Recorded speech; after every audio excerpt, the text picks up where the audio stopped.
E aí, pessoal, tudo bem? Tudo tranquilo? A matéria relacionada à ordem bipolar, o período geopolítico da Guerra Fria, tá?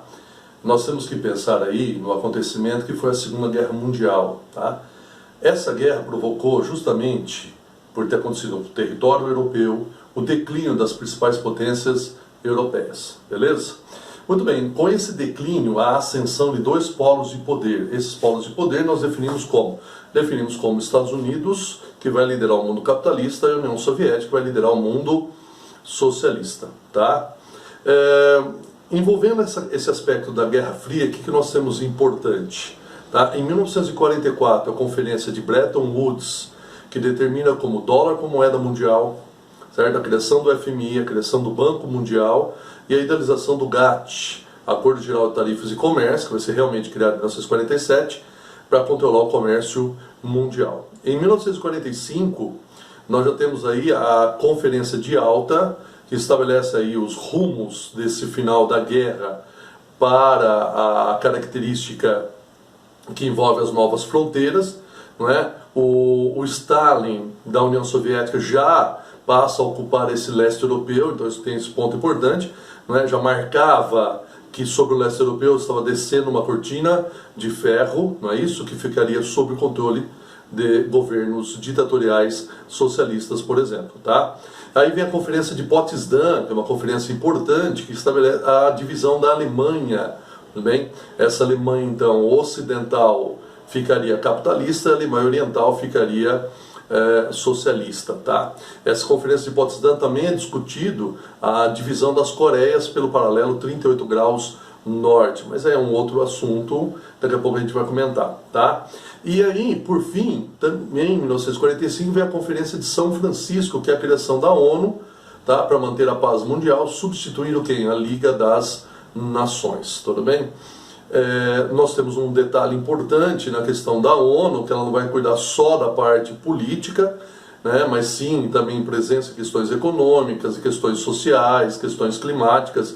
Isso é muito importante, a presença da ONU. Temos a Assembleia Geral da ONU, discussões de assuntos relevantes internacionais, e o Conselho de Segurança da ONU, formado por 15 membros, sendo 10 rotativos, 5 permanentes, com poder aí de veto, sendo eles os Estados Unidos, o Reino Unido, a França, a União Soviética, hoje Rússia, no lugar da União Soviética, e a própria China, que vai entrar no início dos anos de 1970. Tá? Aí, se você perceber, nós temos uma distribuição da própria Guerra Fria do mundo capitalista. Estados Unidos, Reino Unido, França, do mundo capitalista, a União Soviética, hoje Rússia, mas na época a União Soviética e China, do mundo socialista, né? Esses 5 países são os senhores do mundo, de fato, porque tem um grande poder de decisão sobre o envio de tropas de paz da ONU, mesmo a presença militar em outros territórios, com o aval do próprio Conselho de Segurança da ONU, e as sanções econômicas e políticas sobre nações. Então, realmente, eles têm um jogo geopolítico a seu interesse, né? Aplicando ou não sanções, restrições sobre países, ou enviando aí tropas de paz, ou mesmo aprovando o uso militar, segundo o interesse, seu aliado ou seu inimigo. Durante a Guerra Fria, havia a possibilidade realmente de ocorrer uma guerra, tá? Isso é uma situação muito séria. Lembra que Guerra Fria é uma corrida armamentista aeroespacial, não é um conflito direto, mas sim um conflito de contenção do inimigo. Porém, poderia acontecer uma guerra de fato. Para isso foram montadas o quê? Organizações.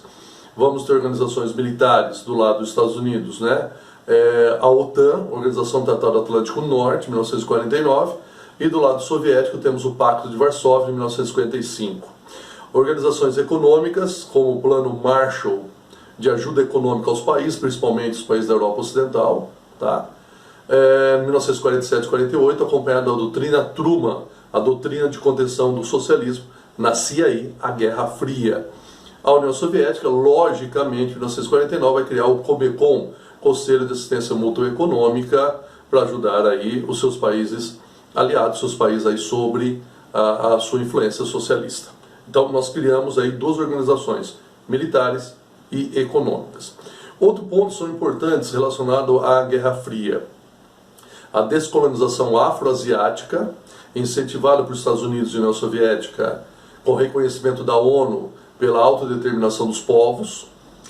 Diante disso aparece a Conferência de Bandung, em 1955, tá? Onde os países, principalmente africanos e asiáticos, vão buscar um novo caminho, uma terceira via, conhecidos como não alinhados, né? Não alinhados aos Estados Unidos e União Soviética. Logicamente isso acabou não dando certo, mas foi um momento marcante, a Conferência de Bandung, na Indonésia, em 1955. Nós temos a criação da nova DIT, Nova Divisão Internacional do Trabalho, em que as multinacionais saem, né, essas grandes empresas saem do mundo desenvolvido, do primeiro mundo, e vêm para o terceiro mundo. Sai do primeiro mundo capitalista desenvolvido, lembra que o segundo mundo são socialistas, e o terceiro mundo capitalistas subdesenvolvidos, que oferece mão de obra barata, mercado consumidor, incentivos fiscais, leis ambientais brandas, matérias-primas, e alguns desses países então conseguem atrair essas empresas, né, levando a um grande processo industrial. Lembra do governo brasileiro, JK, que abre o país aí para as multinacionais do setor automobilístico e eletrônicos.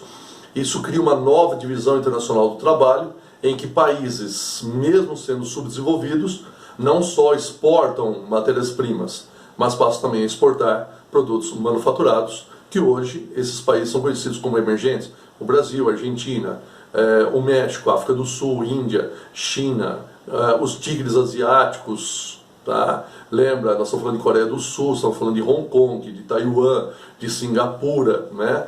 Que vão formar ali o cinturão para conter o avanço do socialismo lá na Ásia, não é?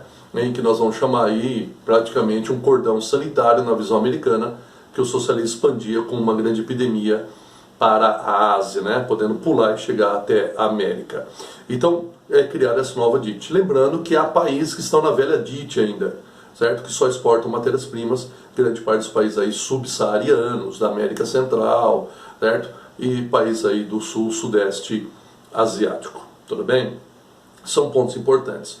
Outros acontecimentos que nos chamam a atenção, pessoal, é que nós estamos vivenciando, primeiro, revoluções e guerras. Então nós temos, primeiro, 1949, a Revolução Chinesa, liderada pelo Mao Tse-tung, em que os socialistas chegam ao poder, certo?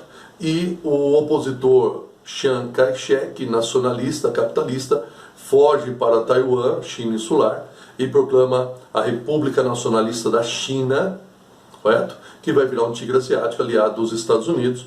China a considera como ilha rebelde até os dias atuais. Tá? Isso é um marco importante. De 1950 a 1953, a Guerra da Coreia, tá? Em que Coreia do Norte influência da União Soviética e da China, certo? E a Coreia do Sul, logicamente, a influência dos Estados Unidos. A Coreia do Norte invade a Coreia do Sul para unificar o território sob um governo socialista, não é? Os Estados Unidos entram na guerra, colocando tropas de fato na Coreia do Sul, certo? E aí ele acaba repelindo os norte-coreanos, aí entra a China na guerra apoiando a Coreia do Norte, empurra sul-coreanos e americanos novamente para o sul, e aí temos uma guerra que ela quase não tem avanço, tá? Qual a opção? Faz um acordo de não agressão de Panmunjom, certo? Não um tratado de paz, tanto é que é a guerra mais longa do século XX, nós temos aí a Guerra da Coreia. Legal, pessoal? Tudo bem? Então aí nós temos a definição pelo paralelo 38 graus norte, que vinha lá da Conferência de Potsdam, 1945, correto? Determinando a Coreia do Norte socialista e a Coreia do Sul capitalista, tigre asiático, aliado dos Estados Unidos. De 1957 a 1975, a Guerra do Vietnã, uma guerra famosa pela derrota americana, em que ele tem que abandonar o território vietnamita na asa de monções, clima tropical, de monções, floresta, um lugar realmente difícil para a presença americana. Da mesma forma, Vietnã do Norte socialista, Vietnã do Sul capitalista, o Vietnã do Norte invade o Vietnã do Sul, correto? Nós vamos ter aí no Sul os guerrilheiros socialistas, que é chamado de Vietcongs. Então nós temos uma luta de guerrilha contra os soldados americanos da Coreia do Sul, desculpa, no Vietnã do Sul, enquanto o Vietnã do Norte entra com suas tropas. A primeira guerra mostrada ao vivo na TV, isso acaba chocando a opinião pública americana, que o governo perde o apoio do próprio parlamento e da população, acaba então optando por se retirar da guerra, mas não antes, né, infelizmente, é utilizado armas químicas, o agente laranja, tudo bem? A bomba de napalm, por exemplo, bomba incendiária e o agente laranja, um desfolhador, por exemplo, aí, certo? Matando a área de vegetação e contaminando o solo até hoje para as produções agrícolas de arroz no Vietnã. Então essa guerra é extremamente importante aí, legal? Nós temos um outro fato, em 1959, a Revolução Cubana, Fidel Castro, Che Guevara, certo? Em que vai expulsar aí o ditador Fulgêncio Batista, não é? Ditador aí pró-Estados Unidos. Em 1961, cubanos exilados nos Estados Unidos, recebendo apoio americano, invadem a ilha, a famosa invasão da Baía dos Porcos, acabam sendo derrotados pelas tropas do Fidel Castro, então um marco importante, a invasão da Baía dos Porcos, em 1961, e em 1962, evitando uma nova tentativa de influência americana, de uma invasão, uma contra-revolução para derrubar o Fidel Castro, os soviéticos instalam bases de mísseis na ilha caribenha, conhecida então como crise dos mísseis, certo? Resolvido porque os Estados Unidos optam em tirar os seus mísseis da Turquia e garantir que nunca mais invadiria o aspecto da ilha caribenha. A União Soviética então opta em retirar essas bases. Então nós temos um momento crítico, conhecido como a crise dos mísseis. Lógico que os Estados Unidos depois vai expulsar a Cuba da OEA, né? Vai estabelecer o boicote econômico vigente até hoje, por exemplo, tá? Que vai aí praticamente cercar, impedir que Cuba tenha um grande comércio com vários países. Isso começa a mudar no final dos anos 2000, tá? Então são fatos extremamente importantes. Em 1961, o estabelecimento do Muro de Berlim, dividindo a cidade de Berlim, cercando totalmente Berlim capitalista, conhecido como Muro da Vergonha, que vai cair em 1989. De 1979 a 1989, os soviéticos invadem o Afeganistão para garantir a permanência de um governo socialista, tá? E acabam enfrentando também o que nós chamamos de Vietnã soviético, tá? Não vence essa guerra, não tem como vencer essa guerra de guerrilha. Por quê? Porque os guerrilheiros chamados mujahidins são apoiados pelos Estados Unidos. Entre eles, o mais famoso é o grupo Talibã, que chega ao poder no Vietnã em 1996, tá? Que depois vai apoiar a Al-Qaeda, e a Al-Qaeda, então, em 11 de setembro de 2001, acaba realizando os atentados terroristas, mas é uma outra história que a gente comenta posteriormente, tá? Então esses acontecimentos são marcos fundamentais de influência geopolítica no mundo, de um desenho geopolítico no mundo. Lembra que o século XX é a era do petróleo, então a busca por áreas de fontes de energia marca bem a presença americana no Oriente Médio, por exemplo. Isso é um fato importante. Nós estamos vivenciando a terceira fase do capitalismo, o capitalismo financeiro ou monopolista, né? Que nós temos oligopólios, cartel, trust, holding, dumping, joint venture, por exemplo. Isso é importante isso aí. Como também o aparecimento da terceira revolução industrial, a revolução tecnocientífica, tá? Que é marcada pela alta tecnologia em áreas como robótica, biotecnologia, aeroespacial, nuclear, por exemplo, tá? Que aparece onde? Nos Estados Unidos, tá? No aspecto aí da Alemanha e do Japão, principalmente aí o aspecto importante desses três países. Logicamente isso vai se espalhar a outros, mas marcadamente aí. E junto a esse sistema dessa nova revolução industrial, dessa revolução de alta tecnologia, nós temos o aparecimento do sistema de produção chamado toyotista, que vai substituir o fordista.